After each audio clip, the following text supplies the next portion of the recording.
Hop, podvesli unitazimizni knopkasini, ya'ni ichidagi mexanizmni yechishni o'rganamiz. Yuzini qismini yechib olamiz. Ichida shunday kirpenalari bo'ladi, bularni olamiz.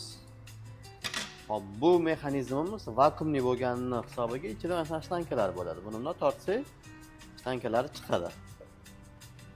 Shtankasini yechib olamiz. Hop, endigi navbat ichiga o'tamiz. Hop. Buni qo'yadigan bo'lsak, mana ichida mana shu narsani chiqarishimiz kerak bo'ladi. Buni bosib, bu yoqqa tortamiz buni. Tepaga mana. Buni tortsak, chiqdi bu.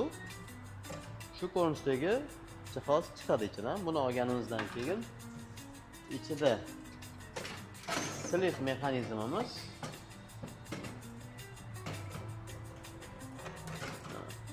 shu ko'rinishda qo'limizga chiqadi. Endi suv jildirab oqib qolishining sababi aynan mana shu rezinasi loy yig'ib qolishida bo'ladi. Buni shunday tozalab olib, artib, surtib, yana qaytib joyiga qo'yib qo'yamiz. Joyiga qo'yishni ham ko'rib chiqamiz. Bu ham juda oddiy bo'ladi. Shtankalarni shuni oldiga tashlab olgan holda ichiga to'g'ri o'rtaga tiqamiz.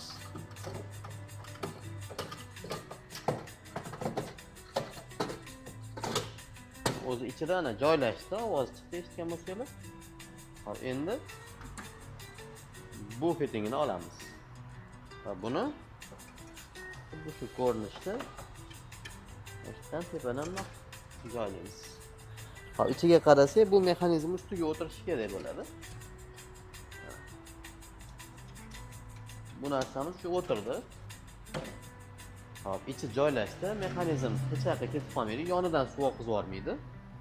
Endi shlankasini, mana bu orqasida klipsasi bor. Ikkita klipsasiga tiqib qo'yamiz. Va shlankalarni qayta ulab qo'yamiz.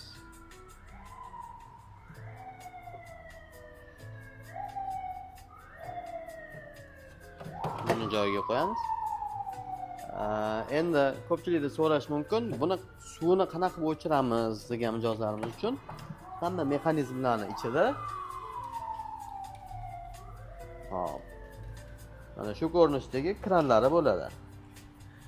Mana bu tepadagi kranni o'chiramiz. Shunda bachokka kirib kelayotgan suv to'xtaydi va hozirgi amaliyotni bajara olsak bo'ladi. Va buni keyin yana yoqib qo'yib, buni qayta o'rnatib qo'yamiz.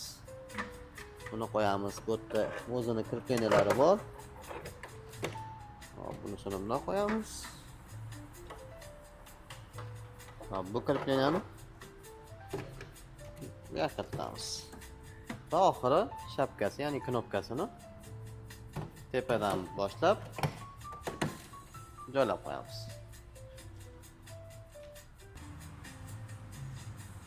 Hop, agar sizga video yoqqan bo'lsa, like va podpiska sizdan chiqib qolmasin. YouTube sahifamizga obuna bo'lib qo'yishni unutmanglar. Sifatli unitazlar, installyatsiyalar, smesителlar, shkaflar, umuman sanuzel jihozlari O'rg'iz showroomida bor.